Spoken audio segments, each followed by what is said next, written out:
आगे बढ़ते हैं। अगले टेक्निक से हमने पढ़ा पीछे अभी क्लोनिंग के बारे में। अब पढ़ते हैं नेक्स्ट टेक्निक बायोटेक्नोलॉजी में क्या है, स्टेम सेल्स, जिसे तो टेक्नोलॉजी का फ्यूचर भी कहा जा रहा है। अर्थात स्टेम सेल्स वो तकनीक है जो भविष्य में बहुत सारे परिवर्तन करने जा रही है मेडिकल साइंस में और ह्यूमन लाइफ के अंदर।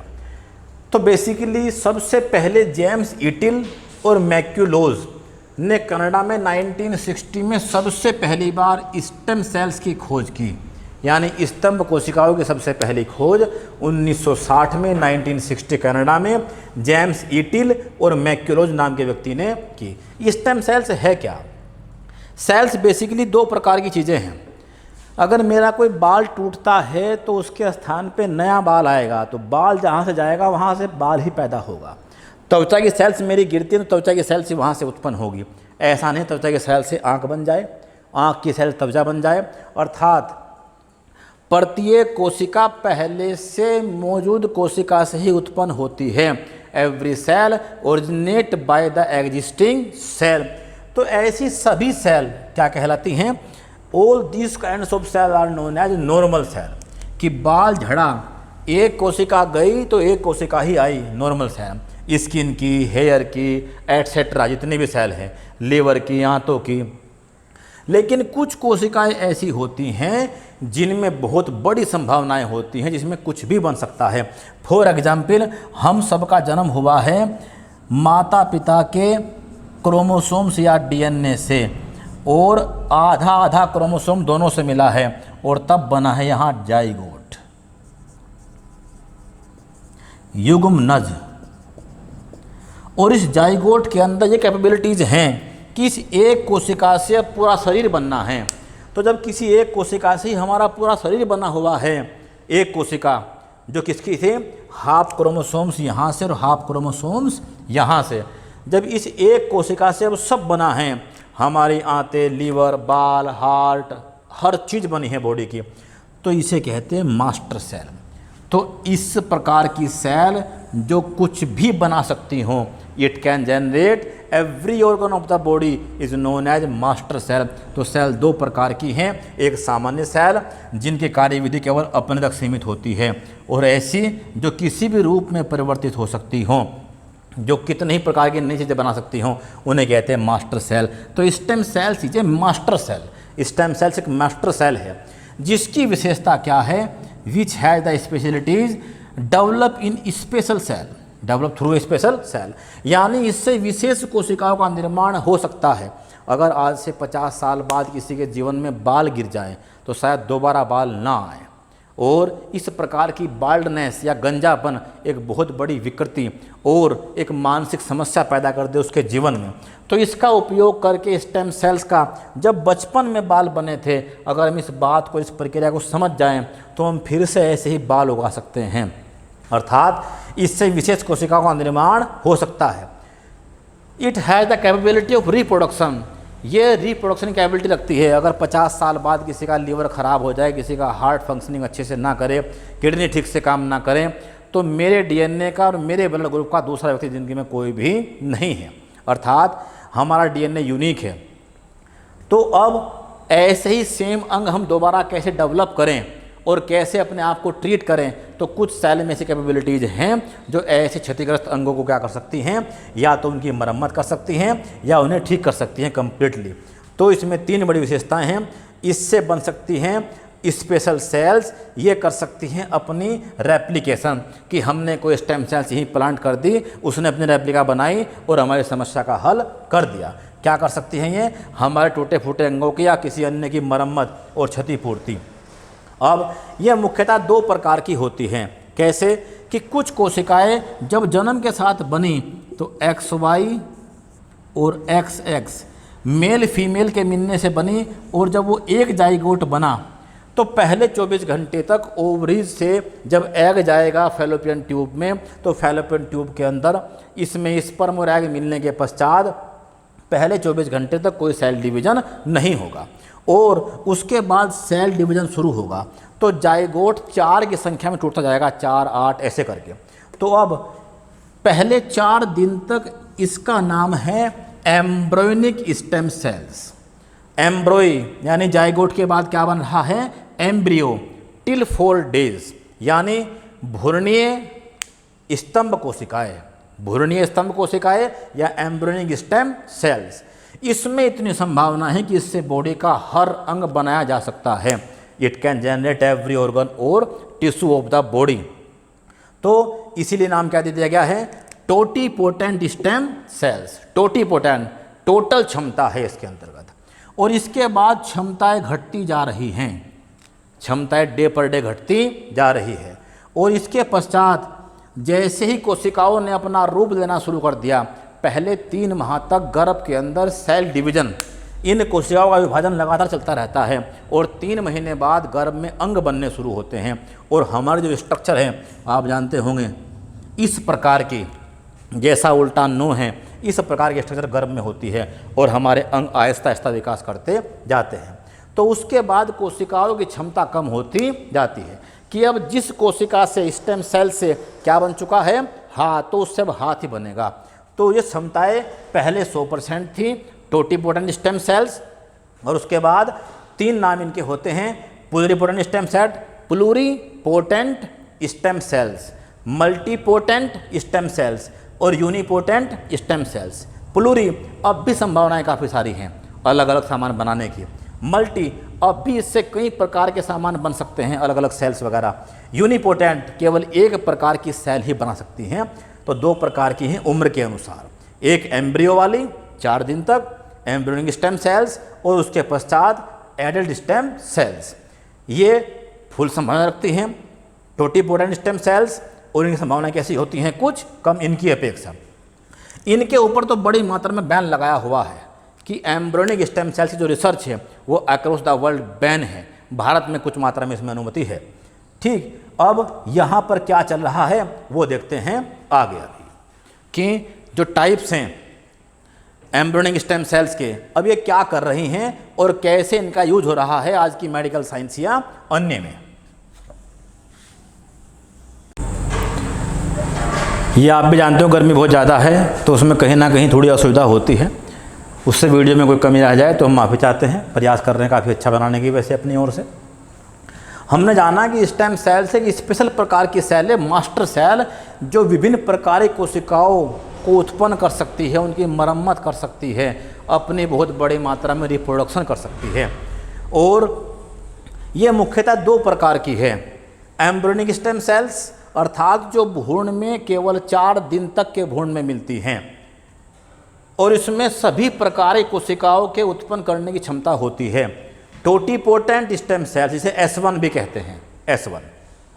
इसके पश्चात क्षमता भी कम होती जाती है और स्टेम सेल्स भी एडल्ट होती जाती है। उसके बाद नाम पड़ता है वयस्क स्तंभ कोशिका, इसे कहते हैं भ्रूणीय, कहाँ मिलती है, भ्रूण में। और ये वयस्क एडल्ट स्टेम सेल्स जो 3 प्रकार की होती हैं। प्लूरीपोटेंट स्टेम सेल्स, जिसमें काफ़ी संख्या में कोशिकाएं बन सकती हैं, S2 नाम देते हैं इसे। मल्टीपोटेंट, केवल 2 या 2 से अधिक प्रकार की सेल इससे बन सकती हैं। और यूनिपोटेंट, इससे केवल एक प्रकार की सेल बन सकती हैं, यह त्वचा है त्वचा, बाल से बाल इत्यादि। अर्थात यूरोप में और अमेरिका में एम्ब्रियोनिक स्टेम सेल्स की रिसर्च को पूरी तरह से बैन रखा गया है, लेकिन इन इंडिया क्लिनिकल ट्रायल के लिए ESC और ASC दोनों को खोल के रखा गया है। अर्थात भारत में ESC और ASC दोनों की रिसर्च जारी है। इसीलिए इसके ऊपर सबसे अधिक पेपर्स भी पब्लिश कहाँ से हो रहे हैं, इंडिया से, बहुत बड़ी मात्रा में। अर्थात एक अलग स्टेम सेल्स की खोज भारतीय साइंटिस्टों ने ही की है, जिसे नाम दिया गया है एम्बिलिकल कोर्ड स्टेम सेल्स, यानी जिस गर्भनाल से हम अपनी माता से जुड़े हुए रहते हैं, उसके रक्त में भी कुछ अलग प्रकार की स्टेम सेल्स मिलती हैं, जो हमारे लिए बहुत गुणकारी हो सकती हैं अगर हम इन्हें प्रिजर्व कर लें। अर्थात गर्भनाल में स्तंभ कोशिकाएं जो मौजूद होती हैं वो उस रक्त में होती हैं। यदि उन्हें हम -196 के लिक्विड नाइट्रोजन में रख दें सेव करके, तो उन्हें लॉन्ग टर्म में हम अपने डेवलपमेंट, अपनी समस्याओं के निदान में इस्तेमाल कर सकते हैं। और इसने नई संभावनाएं खोलती हैं। जैसे मेडिकल बीमा भी एक सीमा तक ही आपकी हेल्प कर सकता है, वो आपको अंग नहीं दे सकता है, आपका DNA नहीं दे सकता है, लेकिन स्टेम सेल से कर सकती है। स्टेम सेल्स का 2004 में सबसे पहला बैंक भारत में खोला गया विश्व का लाइफ सेल के नाम से। और इन पब्लिक सेक्टर सबसे पहली संस्था कौन है काम करने वाली? एम्स नई दिल्ली। अर्थात भारत में बड़ी संभावनाएं पैदा हो गई हैं इस प्राइवेट सेक्टर के अंदर स्टेम सेल्स बैंक बनाने की। जो पहला बैंक कौन सा है भारत में 2004 में बना हुआ? Life cell. इसके ऐड टीवी के ऊपर चल रहे हैं। तो बात करते हैं हम किसकी? जो एम्ब्रियोनिक स्टेम सेल्स है इसकी रिसर्च पे तो कहीं ना कहीं बैन है।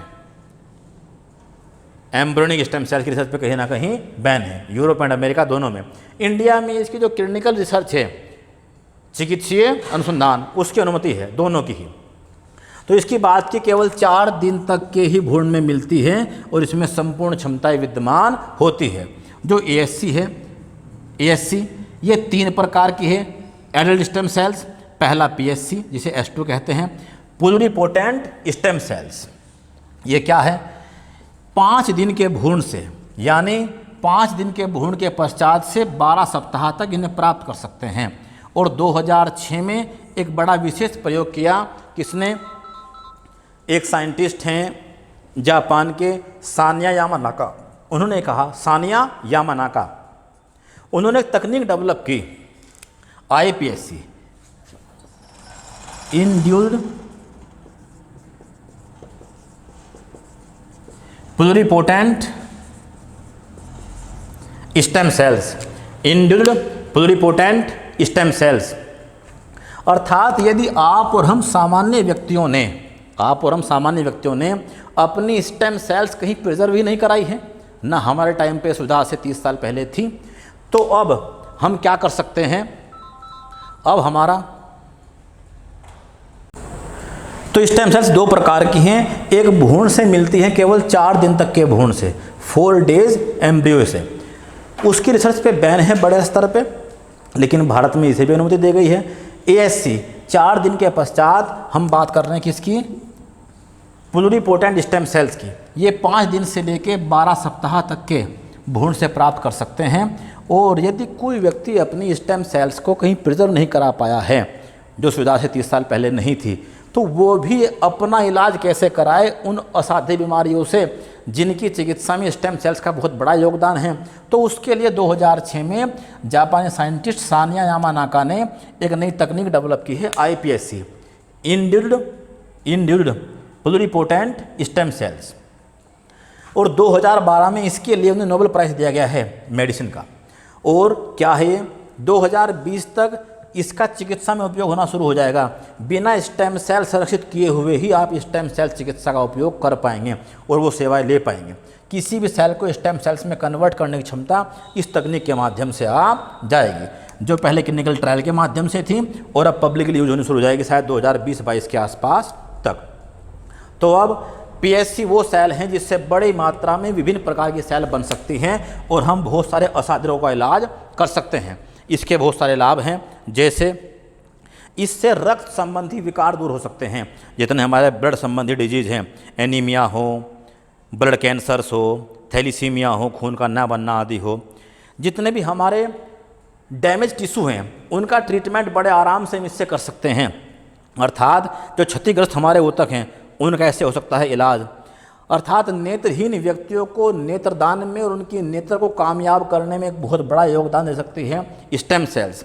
कॉर्निया और रेटिना के डेवलपमेंट में, जो मधुमेह रोगी हैं, डायबिटीज़ वाले, उनके लिए बहुत बड़ा काम हो सकता है। और हार्ट पेशेंट्स के लिए, मस्तिष्क रोग जैसे पार्किंसन, अल्जाइमर, भविष्य में अंग ट्रांसफ़र में, गंजेपन में, दांतों के निर्माण में बहुत जगह इसका इस्तेमाल होने जा रहा है, पीएससी की फॉर्म का ही। और IPSC, induced pluripotent stem cells, इसकी एक नई खोज है जिसने बहुत सारी नई संभावनाएं पैदा कर दी हैं। इसके बाद आगे बढ़ते हैं एमपीएससी, इससे multipotent stem cells, multipotent stem sales, यानी इससे 2 या 2 से अधिक सेल ही विकसित हो सकती हैं। और यूनिपोटेंट स्टेम सेल्स, इससे केवल क्या एमएससी, इससे केवल एक कोशिका डेवलप होती है, जैसे बाल से बाल, त्वचा है त्वचा इत्यादि। अब बात करते हैं भारत में स्टेम सेल रिसर्च किस रूप में चल रही है। तो भारत में स्टेम सेल रिसर्च शुरू हुई 2002 में नई दिल्ली से, और एम्स के डॉक्टर वेणुगोपाल, 2002 में एम्स के डॉक्टर वेणुगोपाल ने स्टार्ट की और स्टेम सेल्स के इंजेक्शन्स लगाने शुरू किए ऐसे पेशेंट को जो हार्ट से किस अलग अलग समस्याओं से पीड़ित थे और जिन्होंने बड़ा अच्छा रिजल्ट दिया। Stem cells micro injections, stem cells micro injections जो हार्ट पेशेंट्स थे उन्हें दिए और उनका रिकवरी रेट बहुत तेज़ी से बढ़ा और हृदय रोगों का सफल उपचार किया। अर्थात भारत में डॉक्टर वेणुगोपाल को स्टेम सेल थेरेपी के जनकों में से एक कहा जाता है और भारत विश्व का 3rd लार्जेस्ट कंट्री है स्टेम सेल्स बैंक में, अर्थात दुनिया का 3रा सबसे बड़ा स्टेम सेल्स बैंक भारत में विद्यमान है। एम्स संस्था पहली है, जबकि संपूर्ण विश्व में स्वीडन और डेनमार्क के पश्चात 2004 में भारत विश्व का 3रा देश बना जहां स्टेम सेल्स बैंक खुला। स्वीडन और डेनमार्क के बाद India become the 3rd country in the world which establish his own life cell stem cells bank in 2004 और एम्स 2006 के आसपास। इसमें centre for cell and molecular biology Hyderabad भी उल्लेखनीय काम कर रहा है। Centre for cell and molecular biology Hyderabad भी क्षेत्र में एक अग्रणी संस्था है। एम्स और सीसीएमबी हैदराबाद इसमें अच्छा काम कर रही है, जिससे भविष्य में असाध्य रोग और बहुत सारे बीमारी, उनके इलाज, गंजेपन आदि की समस्या हल हो सकती हैं और वो भी कम्प्लीटली बिना साइड इफ़ेक्ट्स के। बस इससे प्रैक्टिकली होने में टाइम लगने वाला है। तो पहले हमने पढ़ा क्लोनिंग क्या है, दूसरा स्टेम सेल्स क्या है, सिंपल सेल और मास्टर सेल जो अलग अलग रूप में बन सकती हैं, जो मुख्यतः 2 प्रकार की हैं। उम्र के अनुसार 4 दिन तक के भ्रूण में एम्ब्रियोनिक स्टेम सेल्स और 5 दिन के पश्चात के भ्रूण में होती हैं कैसी, एडल्ट स्टेम सेल्स, जो 3 प्रकार की हैं। प्लुरिपोटेंट, जिससे हम अलग अलग प्रकार की बहुत सी कोशिकाएं बना सकते हैं। मल्टीपोटेंट, केवल 2 या 2 से अधिक सेल बन सकती हैं इससे। यूनिपोटेंट, केवल एक ही सेल बन सकती है। और भारत में इसको लेके विश्व का 3रा स्वीडन और डेनमार्क के पश्चात 2004 में लाइफ सेल नाम से बैंक खुल चुका है। डॉक्टर वेणुगोपाल इसमें एक उल्लेखनीय काम कर रहे हैं एम्स की ओर से। ठीक है, आगे बढ़ते हैं अगले टॉपिक की ओर। हम पढ़ते हैं जीन थेरेपी, जीन चिकित्सा। अब बढ़ते हैं नेक्स्ट टेक्निक। हमने पढ़ी क्लोनिंग क्या चीज़ है, वो कैसे काम करती है। उसके बाद पढ़ी हमने स्टेम सेल्स और उसमें लेटेस्ट क्या चल रहा है। और अभी अगली बहुत मोस्ट इंपॉर्टेंट टेक्निक्स बायोटेक्नोलॉजी की जीन थेरेपी। सामान्यतः रोग 2 प्रकार के होते हैं। एक नॉर्मल डिजीज़, किसी को सर्दी, खांसी, जुकाम, बुखार आदि हो जाए, हम सामान्य एंटीबायोटिक्स लें और वो ठीक हो जाए। लेकिन कुछ रोग ऐसे हैं जो किस लेवल पे हो जाए जाके, अगर जीन के लेवल पे कोई रोग हो जाए तो वो असाध्य रोग बन जाए और उसका कोई ट्रीटमेंट ना हो पाए, यानी अनक्यूरेबल डिजीज़। ऐसे रोग, आनुवांशिक रोग जो डीएनए और जीन के लेवल पे होते हैं, उन्हें ठीक करने के लिए जिस चिकित्सा का उपयोग करते हैं उसे जीन थेरेपी या जीन चिकित्सा कहते हैं। अब इसमें जब हम जीन चिकित्सा करते हैं, ये जीन चिकित्सा 3 काम के लिए करते हैं। क्या? या तो उसमें कोई दिक्कत नहीं है, हम चाहते हैं मटर में प्रोटीन बढ़े, हमारा टमाटर पकने के बाद भी एकदम से मुलायम ना हो जाए और बहुत जल्दी ख़राब ना हो जाए, पपीता लंबे टाइम तक स्टेबल रहे, तो उन सब में हम चाहते हैं उनके जीन की पहचान करके।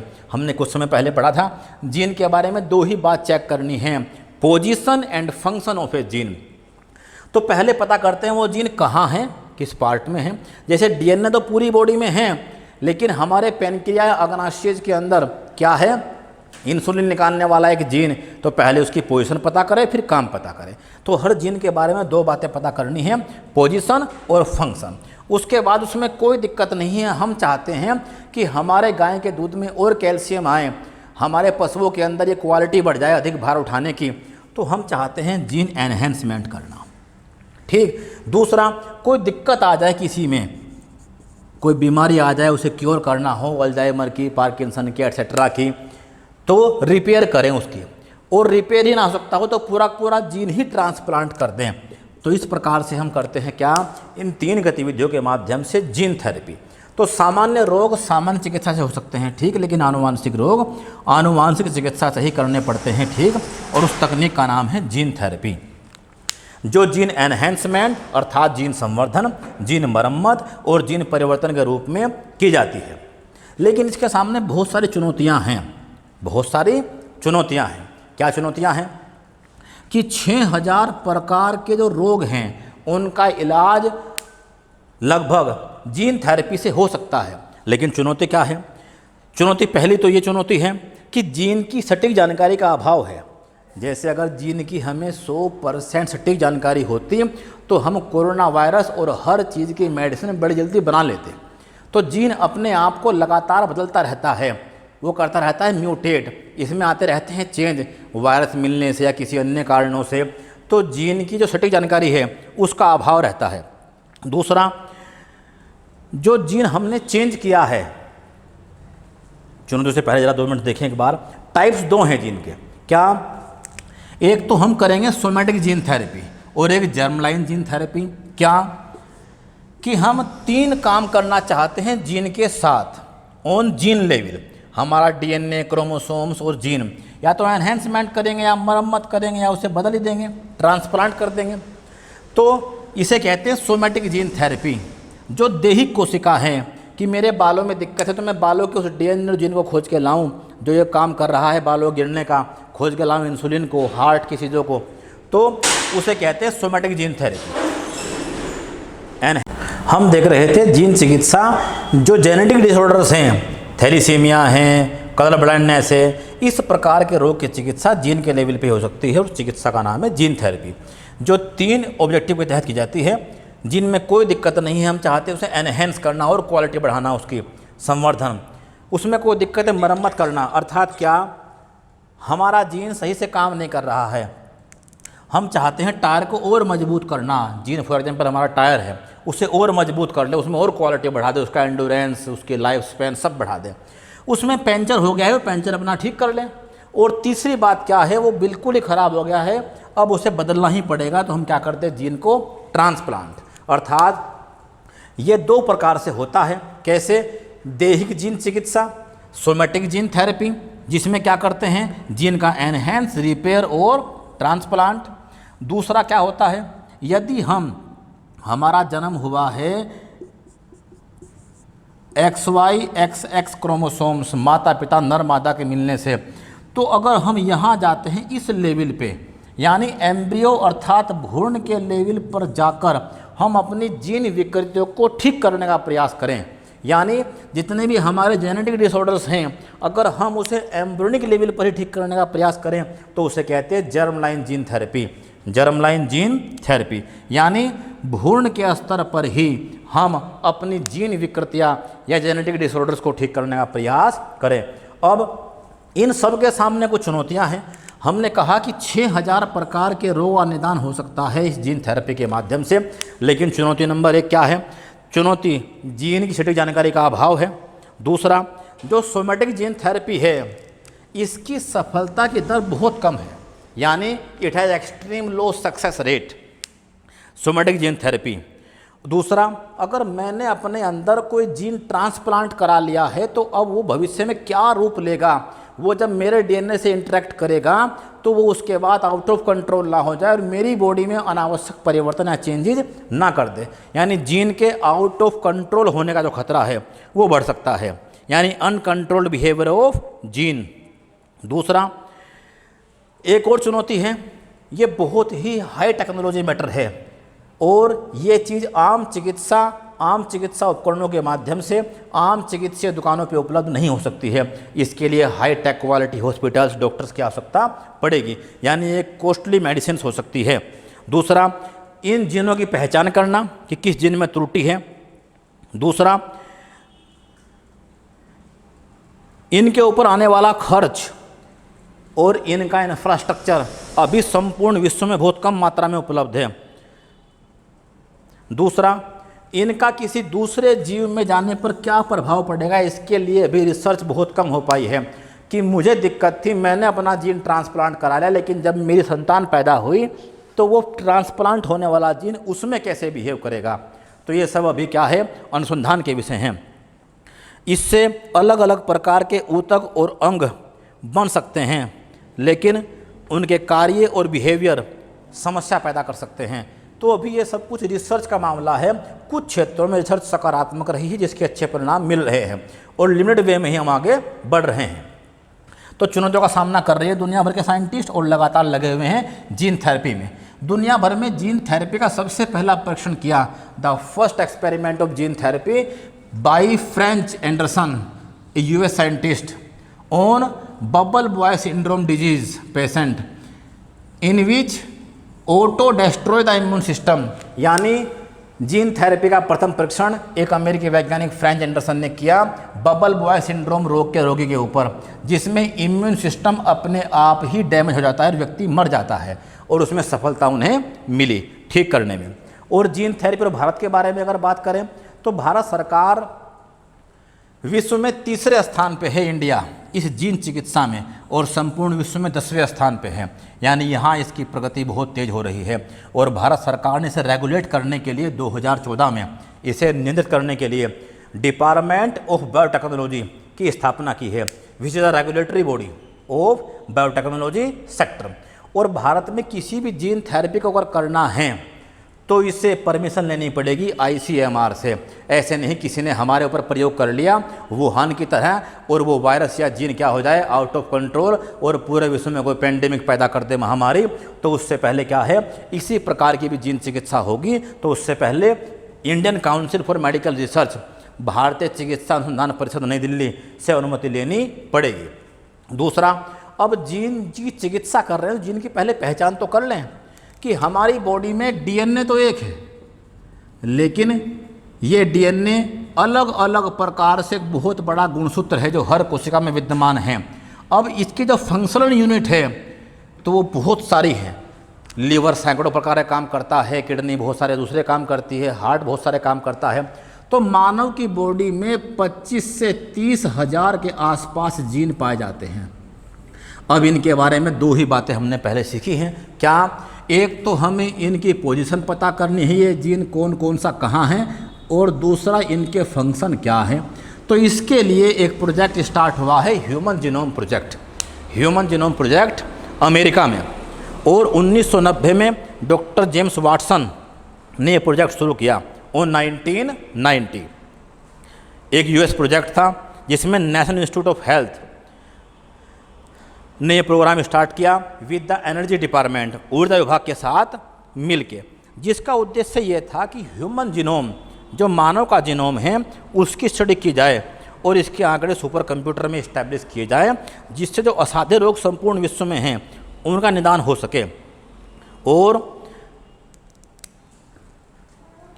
ह्यूमन जीनोम प्रोजेक्ट 2003 में सफलतापूर्वक पूरा हुआ, जिसने अपने आंकड़े प्रस्तुत किए और इसके कुछ ऑब्जेक्टिव थे, जैसे मानव में कुल कितने जीन हैं ये ज्ञात करना है, ठीक, हर जीन की क्या विशेषता है ये ज्ञात करना है, उनका निर्धारण किस आधार पे करें, यानी कैसे डिफाइन करें किसी जीन को, उसका बेस क्या हो, और उनके सोशल और एथिकल एलिमेंट क्या हो स्टडी के, सामाजिक और नैतिक अध्ययन कैसे करें इनका, दो जीन के बीच में संबंध कैसे स्थापित करें। 2003 में जब ये प्रोजेक्ट पूरा हुआ तो ये पता लगा कि कुल 25,000 जीन में से 2% जीन ही बहुत क्रियाशील हैं, only 2% are active gene in human body, क्रियाशील है। और बहुत बड़ा भाग क्या है DNA का, जंक DNA, जो भाग नहीं लेता। अर्थात अब इससे कुछ लाभ प्राप्त हुए जो ह्यूमन जीनोम प्रोजेक्ट था। क्या हुए? आनुवांशिक रोग के जो इलाज हैं वो संभव हो पाए। हम क्या बना पाए? कंट्रोल ड्रग्स, नियंत्रित दवाएं, कि हमने पता लगाया कि किसी बॉडी के इस जीन के कारण से बाल झड़ते हैं तो जीन की पहचान कर दी, उसका काम पता कर लिया, अब उसी जीन के लिए मेडिसिन बनानी है। तो क्या बना पाए हम? कंट्रोल ड्रग्स, नियंत्रित दवाएं। क्या कर पाए? बायोडाइवर्सिटी कंजर्वेशन, उसमें योगदान, pollution control by micro organism, ऐसे छोटे जीव बनाए जिनसे पोल्यूशन कंट्रोल हो सकता है, नदियों का, तालाबों का इत्यादि का, समुद्री क्षेत्रों का। जो विलुप्त प्राय प्रजातियां हैं इस जीनोम के माध्यम से उनके संरक्षण में उल्लेखनीय योगदान होगा। दूसरा, हम बायोफ्यूल्स बना पाए इनके माध्यम से, अलग अलग पेड़ पौधों के जीन भी हमने प्राप्त किए और उनका क्या जैसे बायोफ्यूल बना पाए, दुनिया के जो ऊर्जा का संकट है उसे हल करने में योगदान होगा। कृषि उत्पादन, अलग अलग प्रकार के बीज, अलग अलग फसलों के जीनोम को डिकोड करने के बाद हमने प्राप्त किए जैसे बीटी कॉटन या अन्य, अर्थात इनके माध्यम से हम बड़ी मात्रा में कृषि में ये काम कर सकते हैं, पशुपालन में ये काम कर सकते हैं, पोषक पदार्थों में वृद्धि कर सकते हैं न्यूट्रिएंट के। लेकिन ह्यूमन जीनोम प्रोजेक्ट से जुड़ी हुई कुछ चुनौतियाँ भी हैं, जैसे क्या, अब बहुत सारी प्राइवेट एजेंसी भी जीनोम को डिकोड करने में और इसकी दवा बनाने में आगे आ रही हैं, जो जीनोम के पेटेंट लेना चाहती हैं, अर्थात भविष्य में जो जीन मैंने खोजा वो मेरे नाम पे पेटेंट हो, इसकी मेडिसिन में ही बनाऊं, कोई और ना बना दे। इससे इसके कमर्शलाइज होने का खतरा बहुत बढ़ सकता है और वो दवाएं कुछ कंपनियों के एकाधिकार या मोनोपोली के अंतर्गत आ सकती हैं। जैसे एक कंपनी काम कर रही है सेलेरा जीनोमिक्स, जिसके फाउंडर हैं डॉक्टर क्रेग वेंटर, जिन्हें नोबेल पुरस्कार मिल चुका है सेलेरा जीनोमिक्स, और जिन्होंने अपनी प्राइवेट लैब बनाई हुई हैं और जो बड़ी मात्रा में इस प्रकार की जीनोम पे वर्क कर रहे हैं और इनको पेटेंट कराने का प्रयास कर रहे हैं, और 6000 जीन उन्होंने भी खोज लिए हैं इसी प्रकार के। तो भविष्य में एक प्रकार की जीन वार या जीन मेडिसिन वार देखने को मिल सकती है। दूसरा, अगर इतनी बड़ी मात्रा में जीन डिकोड होंगे तो इनके दुरुपयोग का जो खतरा है वो पैदा हो सकता है, यानी misuse of genetic informations across the world. दूसरा, एक और प्रोजेक्ट चलाया गया है जीनोम 10K प्रोजेक्ट। इसका उद्देश्य पूरे विश्व में 10,000 जीनोम 10K यानी 10,000 वर्टिब्रेट्स जो रीढ़धारी जीव हैं, संकटग्रस्त प्रजातियों के, उनका जीनोम तैयार कर रहे हैं उन्हें बचाने के लिए। यानी 10,000 वर्टिब्रेट जो रीढ़धारी जीव हैं, उन 10,000 जीवों का जीनोम तैयार करने का यह प्रोजेक्ट है पूरे वर्ल्ड लेवल पे, जो जीव संकटग्रस्त प्रजातियों में शामिल हैं। और भारत में Saha institute of nuclear physics के द्वारा 55 मानव प्रजातियों का जीनोम तैयार किया जा चुका है।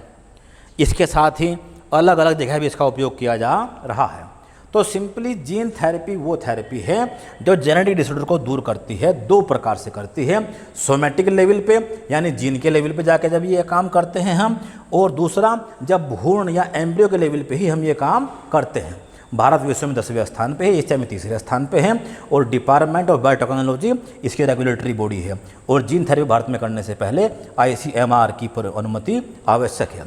ह्यूमन जीनोम प्रोजेक्ट दुनिया में जीन की पूरी खोज और उसके फंक्शन को पता करने के लिए चलाया गया अमेरिका में, जो 1990 में स्टार्ट हुआ, 2003 में इसके परिणाम आए, जिसने पता लगाया मानव के बहुत सारे जीन के बारे में और उन पर मेडिसिन्स इत्यादि के लिए कार्य चल रहे हैं। दुनिया के वर्टिब्रेट्स को जो संकटग्रस्त है उन्हें बचाने के लिए जीनोम 10 के प्रोजेक्ट चल रहा है, जो उनके जीनोम को इकट्ठा करने के लिए चलाया गया है। ये थी जीन थेरेपी। अब बढ़ते हैं आगे, रिकॉम्बिनेंट DNA टेक्नोलॉजी। चलते हैं आगे। हमने अब तक पढ़ा बायोटेक्नोलॉजी में भी अलग अलग टेक्निक्स हैं, जैसे क्लोनिंग हमने पढ़ा, स्टेम सेल्स हमने पढ़ा, जीन थेरेपी हमने पढ़ा। अब चौथी टेक्नोलॉजी के बारे में पढ़ रहे हैं, रिकॉम्बिनेंट DNA टेक्नोलॉजी। रिकॉम्बिनेंट नाम से स्पष्ट है, रिकॉम्बिनेशन यानी किसी चीज़ को दोबारा जोड़ना इसका मतलब पहले उसे तोड़ना, तो रिकॉम्बिनेंट करना। तो क्या है, मान लिया किसी भी जीन में कोई एक जीन है और उसका कुछ पार्ट दिक्कत में है, हमारी पूरी बॉडी ठीक है लेकिन बॉडी में खून नहीं बनता, अर्थात जो बोन मैरो हमारी है, अस्थि मज्जा, उसमें कोई दिक्कत है, तो हमने उस अवांछित जीन को, अनवांट जीन को उससे सेपरेट किया, अलग कर दिया। अब जीन के अंदर कुछ भी छेड़खानी होती है, कुछ भी हम करते हैं, तो उसके लिए एंजाइम्स का उपयोग होता है, अर्थात एंजाइम्स ही जीन को सेपरेट करने का काम और फिर जोड़ने का काम करते हैं। तो हमने एक एंजाइम का इस्तेमाल किया, रेस्ट्रिक्टेड एंडोन्यूक्लिएज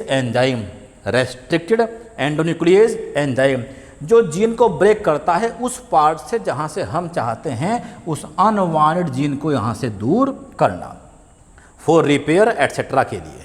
और एक स्वस्थ जीन जिसको हम यहाँ पे ऐड करना चाहते हैं, उससे हमने उतना ही पार्ट ले लिया जिससे कॉम्बिनेशन ख़राब ना हो, ठीक। और वो पार्ट कहाँ जोड़ दिया हमने, यहाँ। और ये खराब पार्ट हमने यहाँ से हटा दिया और डीएनए को फिर से जोड़ दिया, पूरा कर दिया। तो रिकॉम्बिनेंट यानी डीएनए फिर से एक हो चुका है, रिकॉम्बिनेंट डीएनए टेक्नोलॉजी। डीएनए को जोड़ते किससे हैं? लाइगेज एंजाइम के माध्यम से। अगर ये डीएनए दोनों एक प्रजाति के जीवों के ही हों, यानी केवल एक स्पीशीज के हों, गन्ना गन्ना, चना चना, कपास कपास, मनुष्य मनुष्य, तो ऐसे जीव कहलाते हैं सिसजेनिक। यदि इस प्रकार का रिकॉम्बिनेंट डीएनए टेक्नोलॉजी, डीएनए को तोड़ना और उसमें कोई भाग जोड़ना, यदि हम करते हैं केवल एक प्रजाति में ही, तो उसे कहते हैं सिसजेनिक। प्लांट भी हो सकते हैं, एनिमल भी हो सकते हैं। लेकिन अगर हम कोई जीन तो निकाल के लाए मिट्टी से और डाल दिया हमने कपास के अंदर, बैसिलस थुरिनजिएसिस बीटी, और कहाँ डल गया है? कपास में, तो ऐसे पौधे क्या कहलाते हैं, ऐसे जीव क्या कहलाते हैं? ट्रांसजेनिक। वो एनिमल भी हो सकते हैं और प्लांट भी हो सकते हैं। यानी अगर एक ही प्रजाति में हम डीएनए को ऐसे ब्रेक करें और फिर जोड़ें, रिकॉम्बिनेंट करें उसे, तो उसका नाम है सिसजेनिक। और अगर दो भिन्न प्रजातियों में ऐसा हो तो उसका नाम है ट्रांसजेनिक, यानी जीन के पार। ट्रांस का मतलब है पार, एनिमल या प्लांट। ऐसा हम परंपरागत रूप से भी करते आ रहे हैं। क्या? हाइब्रिडाइजेशन। हम अच्छे अच्छे बीज अपने खेतों में रखते हैं, गन्ने के, अनाज के, चावल के, और उनसे अच्छी फसलें पैदा करते हैं। अच्छे क्वालिटी बीज से अच्छी फसलें पैदा करना, संकर नस्ल की, अच्छे जीवों से अच्छे जीव पैदा करना, गायें बैल भैंस इस प्रकार के। तो एक ही प्रजाति के जीवों के बीच, एक ही प्रजाति के दो भिन्न जीवों के बीच जो प्रजनन प्रक्रिया है, हम क्या करना चाहते हैं? गुणों का विकास परंपरागत रूप से, तो उसे कहते हैं संकरण विधि। ये हम लगातार करते आ रहे हैं सदियों से।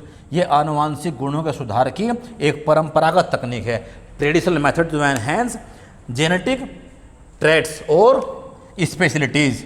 दूसरा क्या है? हम कोई जन्म नहीं करवा रहे हैं, कोई चीज़ ऑलरेडी है तो हमने कलम बांध दी है। आम के इस पेड़ पे हमें और क्वालिटी आम पैदा करने हैं तो हमने वहीं पे कलम बांध दी है और एक पैच लगा दिया है। तो क्या करते हैं? इसे कहते हैं टिश्यू कल्चर, ऊतक संवर्धन। यानी सामान्य प्रजनन के स्थान पर सीधे ऊतक व अंगों का विकास करना, अर्थात कलम बांधना आदि। ये कहलाता है क्या? Tissue culture. Recombinant DNA technology, अगर डीएनए में ही हम कोई चेंज कर दें तो ये टेक्नोलॉजी क्या कहलाती है? Recombinant DNA technology. चलते हैं आगे। अब बढ़ते हैं अगली टेक्निक की ओर। अगली टेक्निक है एआरटी। बायोटेक्नोलॉजी में cloning, stem cells, gene therapy, recombinant DNA technology. हम पढ़ रहे हैं पांचवी टेक्निक जो बहुत फेमस है और बहुत कॉमनली यूज है। क्या? असिस्टेड रिप्रोडक्टिव टेक्नोलॉजी या टेक्निक। क्या? ऐसी तकनीक जो बायोटेक्नोलॉजी की मदद से हमारी प्रजनन में सहायता करती हो, यानी हमारे नेचुरल संतानें प्राप्त ना हो रही हो तो हम बात करते हैं पहले किसकी? नंबर 1 आईवीएफ तकनीक की, इन विट्रो फर्टिलाइजेशन, जो आजकल के जीवन में बहुत आम हो चुकी है। टेस्ट ट्यूब बेबी, यानी क्या? नेचुरली जो प्रक्रिया है आईवीएफ तकनीक में कि जो यूट्रस है वहाँ ओवरीज हैं और ओवरीज के अंदर ये फॉलिकल्स में एग रखे हुए, यहाँ होती है फैलोपियन ट्यूब। तो एक मंथ एक एग इस फैलोपियन ट्यूब में आता है और अगले मंथ दूसरा एग इस फैलोपियन ट्यूब में आता है। और फर्टिलाइजेशन अर्थात निषेचन यहीं पर होता है, इसी फैलोपियन ट्यूब में स्पर्म और एग मिलते हैं और उसके बाद आगे बढ़ते हैं। अब ये आईवीएफ तकनीक का सहारा उस समय लिया जाता है, आईवीएफ का सहारा उस समय लिया जाता है जब मेल या फीमेल में कोई समस्या हो, लेकिन भारत में इसको लेकर कानून का बहुत तगड़ा अभाव था और बहुत बड़ी मात्रा में ये काम भारत में चल रहे थे, जो 2002 के बाद प्रतिबंधित होना शुरू हो गए। मेल फीमेल दोनों ठीक हैं, लेकिन दोनों ही संतान प्राप्ति, उसकी समस्याएं, बॉडी पे उसके प्रभाव आदि आने नहीं देना चाहती। कौन? एकता कपूर, तुषार कपूर, करण जौहर, इस प्रकार के लोग। वो एलजीबीटी कम्युनिटी से भी हो सकते हैं, लेस्बियन, गे, बाइसेक्सुअल, ट्रांससेक्सुअल इत्यादि लोग। तो वो सही होने के बावजूद भी अपनी संतानें प्राप्त नहीं कर रहे हैं। आमिर खान जैसे लोग, शाहरुख खान जैसे लोग जो टेस्ट ट्यूब बेबी का सहारा ले रहे हैं, जो पूर्ण स्वस्थ हैं, वो भी उनकी पत्नी भी। तो इस प्रकार क्या यदि हम जो फैलोपियन ट्यूब में हो रहा है उसे ही स्पर्म और एग को क्लिनिकली टेस्ट ट्यूब में करें और उसके पश्चात या तो उसे डेवलप करें क्लिनिकली या डेवलप करें कहाँ, किसी माता के गर्भ में, सैरोगेट मदर के गर्भ में। तो हमने स्पर्म और एग जो नेचुरली नहीं मैटिंग हो पा रही थी या कंसीव नहीं कर पा रहे थे इन फैलोपियन ट्यूब में अलग अलग रोग और समस्याओं के कारण से, तो हमने उसे टेस्ट ट्यूब में बाहर ही फर्टिलाइज कराया एग को, और फर्टिलाइज एग को हमने या तो क्लिनिकली डेवलप किया, क्लिनिक में ही डेवलप किया। क्लिनिक में जो फर्टिलाइजेशन प्रोसेस होता है वो बहुत फास्ट होता है, और भारत की पहली टेस्ट ट्यूब बेबी 1978 में कनुप्रिया अग्रवाल का जन्म हुआ कलकत्ता में डॉक्टर सुभाष मुखोपाध्याय के नेतृत्व में 67 डेज में। यानी जो फर्टिलाइजेशन प्रोसेस है, निषेचन की प्रक्रिया है क्लिनिक के अंदर, वो फास्ट होती है सामान्य गर्भकाल के अलग। सामान्य गर्भकाल में यहाँ लगने थे कितने, लगभग 36 सप्ताह, और यहाँ कितने लगे, मात्र 67 डेज। अर्थात बहुत बड़ा डिफरेंस है इसमें और उसमें। अर्थात यहाँ फर्टिलाइजेशन कैसा होता है, बहुत फास्ट। हम वही तापमान, दबाव, प्रकाश पैदा करते हैं शीशों में और वहाँ डेवलप करते हैं उस एम्ब्रियो या भ्रूण को, या फिर उसी भ्रूण को हम क्या कर देते हैं, ट्रांसप्लांट कर देते हैं किसी माता के गर्भ में। किराए की कोख, वोम्ब ऑन रेंट, इसे कहते हैं सैरोगेसी या सैरोगेट मदर, जो हम पढ़ने वाले हैं। यहाँ दोनों इंटरकनेक्ट हैं। क्या कि दोनों बिल्कुल अगर सुरक्षित हैं और स्वस्थ हैं तो इस प्रकार की अनुमति नहीं दी जा सकती है भारत में वर्तमान में। यानी commercial surrogacy completely ban in India. यदि पिता के पास समस्या है, यानी वो संतान प्राप्ति के लिए उपयुक्त स्पर्म नहीं रखते हैं, तो हम कहीं से स्पर्म लेके आएंगे, यानी किसी से डोनेट करेंगे कहीं से या लेंगे इस चीज़ को। माता में दिक्कत है तो कहीं से एग का अरेंजमेंट करेंगे, दोनों में दिक्कत है तो स्पर्म एग दोनों ही लेंगे। इन 3 केस में सैरोगेसी की अनुमति है, लेकिन वो भी बड़े लिमिट वे में ही अनुमति है। संपूर्ण विश्व में पहली महिला, विश्व की प्रथम IVF महिला 1978 में मैरी लुइस ब्राउन थी, जिसका जन्म इंग्लैंड में हुआ था 1978 में ही, और भारत की भी उसी वर्ष क्या, कनुप्रिया अग्रवाल। तो अब हम इस तकनीक का इस्तेमाल कर रहे हैं और जिसे संतान प्राप्त कर रहे हैं। अब ये 4 परिस्थितियां हैं कि जब दोनों स्वस्थ हों तो पूरी तरह से इसे बैन कर रखा गया है, और दोनों में से किसी एक को दिक्कत हो या दोनों को ही दिक्कत हो संतान प्राप्त करने में या संतान को जन्म देने में, तो हम इस तकनीक का इस्तेमाल कर सकते हैं, या तो क्लिनिक के माध्यम से या सैरोगेट मदर के माध्यम से। तो भारत सरकार इसे नियंत्रित करने के लिए एक बिल लेके आई है, सैरोगेसी बिल 2019। अब इस बिल के क्या फ़ायदे और क्या नुकसान है वो देखते हैं। दिक्कत क्या था, इस बिल की ज़रूरत इसलिए पड़ी कि 2002 के बाद आनंद गुजरात भारत का ऐसा क्षेत्र बन गया जहां बड़ी मात्रा में सैरोगेसी प्रचलित थी, और ये संपूर्ण विश्व के सबसे बड़े सैरोगेसी अड्डे के रूप में विकसित हुआ, जहां महिलाओं का बड़ी मात्रा में शोषण हो रहा था और एजेंटों के जाल में महिलाएं फंसी हुई थी और लोगों से लगातार शोषण। तो इसे ख़त्म करने के लिए भारत सरकार 2006 में एक बिल लाई, जिसका नया वर्जन आ रहा है 2019 में, और डॉक्टर हर्षवर्धन ने बिल पेश किया है 15 जुलाई 2019 को। जिसके कुछ मुख्य प्रावधान ये है। एक पहला प्रावधान तो ये है कि यदि कोई माता पिता स्वस्थ हों तो पूर्णतः जो सैरोगेसी बिल 2019 है उसके बारे में बात कर रहे हैं, मोस्ट इम्पोर्टेंट है। क्या कमर्शियल सैरोगेसी प्रकाश में क्यों आया?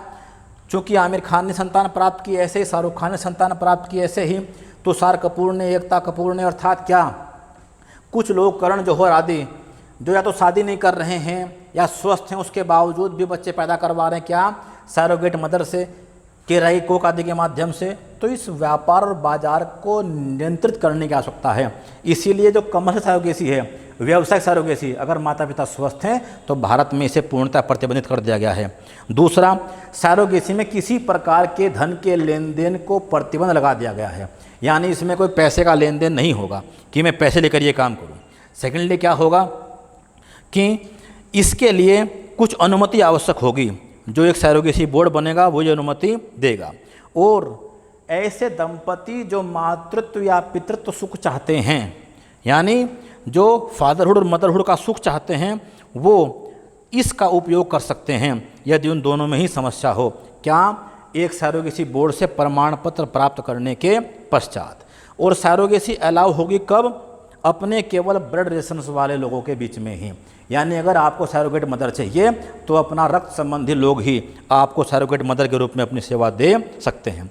इसके लिए भी आपको चिकित्सा बोर्ड, मेडिकल बोर्ड से एक प्रमाण पत्र प्राप्त करना होगा इस अनुमति का, और उस महिला की 16 माह तक आपको बीमा फैसिलिटी भी उपलब्ध करानी होगी, जो महिला आपके लिए सैरोगेट मदर बनने वाली है ब्लड रिलेशंस के अंतर्गत।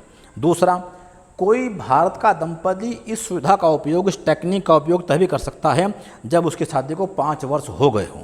5 वर्ष से पहले सैरोगेसी को अनुमति भारत में नहीं है। पति की आयु 23 से 50 वर्ष के बीच हो और पत्नी की आयु 26 से 55 वर्ष के बीच में हो, तब आप इस सेवा का लाभ उठा सकते हैं। दूसरा, उनके पास कोई जीवित संतान न हो। यदि कोई संतान है तो उसके बाद वो संतान प्राप्ति के लिए इस तकनीक का उपयोग नहीं कर सकते। दूसरा, जैविक रूप से गोद ली गई सैरोगेट बच्चा। दूसरा बात कि यदि कोई बच्चा शारीरिक और मानसिक रूप से विकसित हो तो उसे जीवन के लिए खतरनाक बीमारी हो तो सैरोगेट माता के लिए अनुमति मिल सकती है कुछ परिस्थितियों में। यानी यदि कोई बच्चा उनका है और वो फिजिकली या मेंटली बहुत चैलेंज हैं तो उस परिस्थिति में वो अगला बच्चा पैदा करने के लिए जीवित बच्चा होने के बावजूद भी अनुमति प्राप्त कर सकते हैं मेडिकल बोर्ड से कि हाँ, कोई माता सैरोगेट मदर बन जाए और हमारा बच्चा पैदा करके हमें दे दे। इसका प्रमाण पत्र माता पिता को तभी मिलेगा। क्या? उस पात्रता प्रमाण पत्र को तब जारी करेंगे उस दंपत्ति को जब विवाहिता स्वयं उसकी संतान हो, यानी वो विवाहित हो और उसकी संतान हो इस कंडीशन में कि बच्चे कैसे हैं, फिजिकली चैलेंज, और आयु 25 से लेकर 35 के बीच हो। और कोई महिला सैरोगेट मदर बनने के लिए केवल एलिजिबल है 25 से 35 के बीच। दूसरा, एक ही बार जीवन में वो सैरोगेट मदर बन सकती है, यानी किसी की संतान दूसरे की पैदा करने के लिए उसे केवल एक बार अनुमति है, जो पहले 3 बार तक थी। वो चिकित्सीय और मनोवैज्ञानिक रूप से पूर्णतः स्वस्थ हो, मेडिकली और मेंटली कंप्लीटली फिट हो, और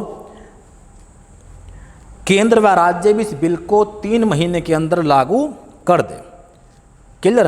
और एक surrogate registration board, registration clinic, ये सब कुछ बनाए जाएं, और कानून का उल्लंघन करने पर 10 लाख रुपए का जुर्माना और 10 वर्ष की जेल या सजा का प्रावधान रखा गया है।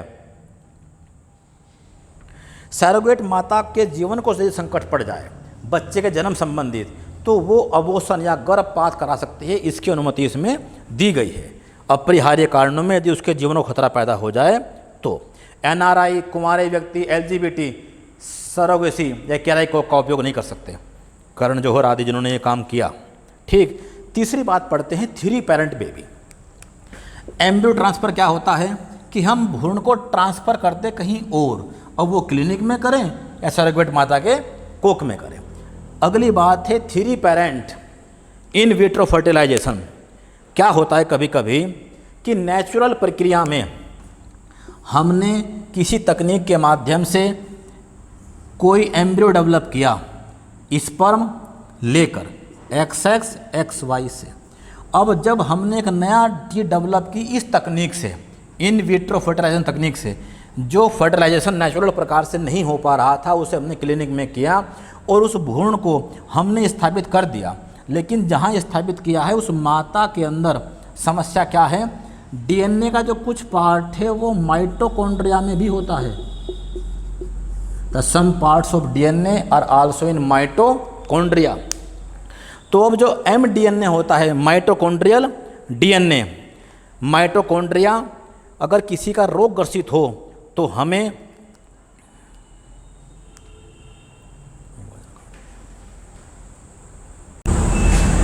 आगे चलते हैं 3 पेरेंट IVF तकनीक। यदि हम 2 माता पिता से एक संतान प्राप्त करते हैं IVF तकनीक के माध्यम से, जिनमें नेचुरल फर्टिलाइजेशन नहीं हो पा रहा है, लेकिन किसी कारण से माता के जो एग है फर्टिलाइज एग जिसमें जाइगोट बना हुआ है, उसके माइटोकॉन्ड्रिया में दिक्कत हो जाए तो हमारी बॉडी में तो 25 से 30 हज़ार जीन हैं। एक जीन एक काम करता है, कोई पैदा करता है इंसुलिन, कोई बालों में कालापन लाता है, कोई दिखाता है, कोई लीवर में कुछ काम करता है। तो ऐसी बॉडी में बहुत सारे जीन हैं। तो हर सेल के माइटोकॉन्ड्रिया में भी जीन होते हैं, डीएनए कुछ पार्ट यहाँ भी होता है। तो माइटोकॉन्ड्रिया में होते हैं 37 जीन। इनकी भी बहुत महत्वपूर्ण भूमिका होती है। हर जीन का एक काम है, बॉडी में एक काम भी बंद हुआ तो उससे पूरी बॉडी पे इफेक्ट पड़ सकता है। तो फिर हम इस केस में क्या करते हैं, एक दानकर्ता माता से उसका एग लेकर उसका माइटोकॉन्ड्रिया निकाल के यहाँ ट्रांसप्लांट करते हैं और इसे हटा देते हैं। यानी इस केस में हमारा जो मुख्य रोल है वो ये रहता है क्या कि हमने आईवीएफ तकनीक से कोई जाइगोट विकसित किया और माता के एग में एक समस्या आ गई है माइटोकॉन्ड्रिया में, तो हमें एक तीसरे पेरेंट की ज़रूरत पड़ी। उस तीसरे पेरेंट की उस एग से, तीसरा पेरेंट कौन होगा, वो माता ही, फीमेल सेल, और उसके एग से हमने क्या निकाल दिया, माइटोकॉन्ड्रिया, और उससे इस माइटोकॉन्ड्रिया को रिप्लेस कर दिया। तो इसे कहते हैं हम mother line DNA, mother line DNA. और 3 पेरेंट से मिलके बेबी बनता है, तो इसलिए नाम क्या पड़ गया, 3 पेरेंट आईवीएफ तकनीक, 3 पेरेंट बेबी भी इसे कहते हैं। दुनिया में सबसे पहले 3 पेरेंट बेबी को मान्यता प्रदान करने वाला देश 2015 फरवरी में ब्रिटेन बना, जिसने इसे लीगल मान्यता प्रदान कर दी है। और विश्व के सबसे पहले 3 पेरेंट बेबी का जन्म अप्रैल 2016 में मैक्सिको में हुआ, अमेरिकी डॉक्टर्स के अंडर में। अब इससे जुड़ी हुई एक समस्या ये पैदा हो रही है कि विकसित देशों में एक नया कंसेप्ट आ गया है, डिजाइनर बेबी। जब सब कुछ हमें बाहर से लेना है, स्पर्म भी एग भी, तो क्यों ना हम बिल गेट्स के, रोजर फेडरर के, इन बड़े बड़े लोगों के स्पर्म को हम क्या यूज़ करें अपने लिए, और बेबी कैसे पैदा करें, डिज़ाइनर, यानी जिनका इस्तेमाल हम अपनी इच्छा अनुसार कर सकते हैं रंग रूप चीज़ों में। तो इससे डिज़ाइनर बेबी जो कंसेप्ट है वो कहीं ना कहीं पैदा हो रहा है, जो एक नई समस्या पैदा कर रहा है। अर्थात क्या, जो बच्चा हमारा भारत में नहीं है, यहाँ पे समाज अभी संकुचित है, तो हम उसके प्रति हीन भावना, दुर्व्यवहार की चीज़ें करते हैं। तो ऐसा देखने को ना मिले, तो ऐसी समस्याओं को इसमें दूर करने की आवश्यकता है। 3 पेरेंट बेबी में जो फिलहाल क्या चल रही हैं यूरोप अमेरिका में, डिज़ाइन बेबी के रूप में बेबी भी क्या हो रहे हैं, डिज़ाइन, अपनी इच्छा अनुसार रंग रूप चीज़ें। ठीक है, आगे एक छोटा सा चीज़ बची हुई है बस, जीन एडिटिंग। चलते हैं आगे, जीनों कैसे करते हैं एडिट, जो फेमस है क्रिस्पर। आगे चलते हैं, एक नई तकनीक आई है हाल ही के वर्षों में, यूपीएससी ने भी इसके बारे में क्वेश्चन पूछ चुकी है, क्रिस्पर Cas9 टेक्निक। ये डीएनए को तोड़ने की, जोड़ने की सबसे तेज, आसान और एक्यूरेट तकनीक है। Clustered regularly interspaced short palindromic repeats, ये इसकी फुल फॉर्म है। और इसमें 2 मुख्य चीज़ें हैं, एक तो Cas9 जो एक एंजाइम है और काम करता है आणविक कैंची के रूप में, यानी मोलिकुलर सीजर, जो डीएनए के स्पेसिफिक पार्ट को काटता है जहां हमें कोई दिक्कत है, और वहां जोड़ने के लिए हम इस्तेमाल करते हैं गाइड आरएनए का, जो तोड़ता है रेस्ट्रिक्टेड एंडोन्यूक्लिएज, यानी एंजाइम ही डीएनए के पार्ट्स को कट करते हैं, और उसे Cas9 नाम दिया गया है, जो एक एंजाइम है जो डीएनए के पार्ट को काटता है। और उसी स्थान पर जहाँ से हमने पार्ट काटा है कोई विशेष पार्ट जोड़ना है, और जो उसे बांध के रखे उसका नाम है gRNA। यह डीएनए के विशिष्ट भाग को जोड़ता है और उसे बांध कर रखता है। इसमें 20 पेयर मिलते हैं। इस तकनीक के माध्यम से हम डीएनए किसी पार्ट को काट सकते हैं और वहाँ पर नए पार्ट को जोड़ सकते हैं। इसके कुछ लाभ हैं। क्या लाभ हैं? कैंसर रोगियों में, कोलेस्ट्रॉल में, कुछ बीमारियों में, जीन के डिसऑर्डर्स दूर करने में ये तकनीक बहुत कारगर, बहुत ही सरल तकनीक है और मोस्ट एक्यूरेट है, अर्थात सफलता की दर बहुत ही ज़्यादा है। और ऐसा लगातार संपूर्ण विश्व में चल रहा है। इसके माध्यम से HIV संक्रमण को नियंत्रित करने का उपाय लगातार किया जा रहा है, जिसमें सफलता मिल रही है। अर्थात इससे आने वाली पीढ़ियों में आनुवांशिक रोगों को जाने से हम रोक सकते हैं क्रिस्पर Cas9 तकनीक के माध्यम से। आगे बढ़ते हैं।